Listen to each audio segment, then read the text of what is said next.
నిన్న సాయంత్రం అల్వాల్ పరిధిలోని అంబేద్కర్ నగర్లో ఒక విషాదకర సంఘటన చోటు చేసుకుంది. బీఆర్ఎస్ కుటుంబానికి చెందిన క్రియాశీల నాయకురాలు అమృత ఇల్లు ప్రమాదవశాత్తు అగ్ని ప్రమాదానికి గురైంది.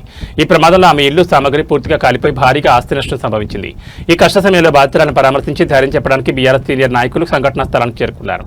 ఈ కార్యక్రమంలో పాల్గొన్న ముఖ్య నాయకులు లింగాల సురేష్, సీనియర్ బీఆర్ఎస్ నాయకులు కాలేపల్లి సంపత్ నార్, ముత్యాలు సుదర్శన్, ముత్యాలు సతీష్ణ, గునాయక్ బాధితులకు ఆర్థిక సహాయం లేదా తక్షణ సాయం అందించేలా చూస్తామని హామీ ఇచ్చారు.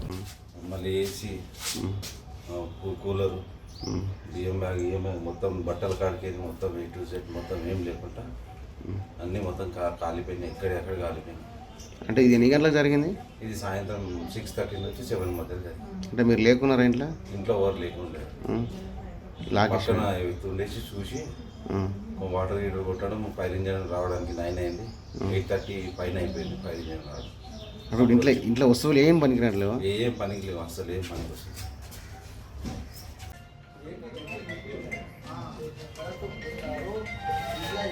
చెప్తే ఇవ్వదు అలా ఇంతకుముందు అన్ని బంద్ చేసుకుంటాను ఇంటికన్నా మా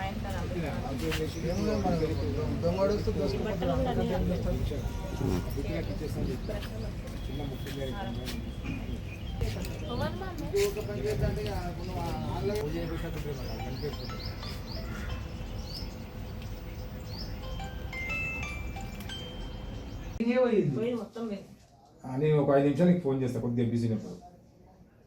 అంతా బియ్యం పోయింది. బియ్యం సన్న బియ్యం పంచాము, ఇవేమో రేషన్ బియ్యం మొత్తం కలిపాను. ఇవి పోతావు అని అవి ఎందుకు పోయి సన్న బియ్యం ఇవన్నీ తీసేసి ఎవరు ఇంకా ఉన్నాయా? మా పిల్లలు తినకపోతే అవే పెడతా నేను.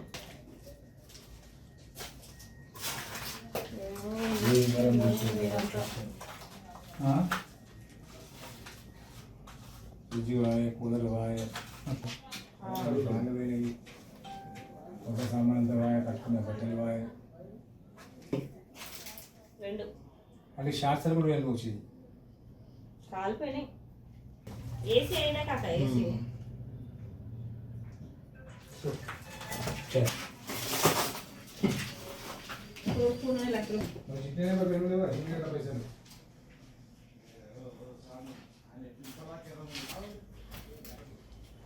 టేబుల్ మీద బియ్యం ఉండే, బియ్యం వేయించుకున్నాను. సన్న బియ్యం మొత్తం అవి కాలిపోయినది. ఫ్రిడ్జ్, సోఫాలు, అక్కడ రేషన్ బియ్యం తీసుకొచ్చిన అవి కాలిపోయినాయి.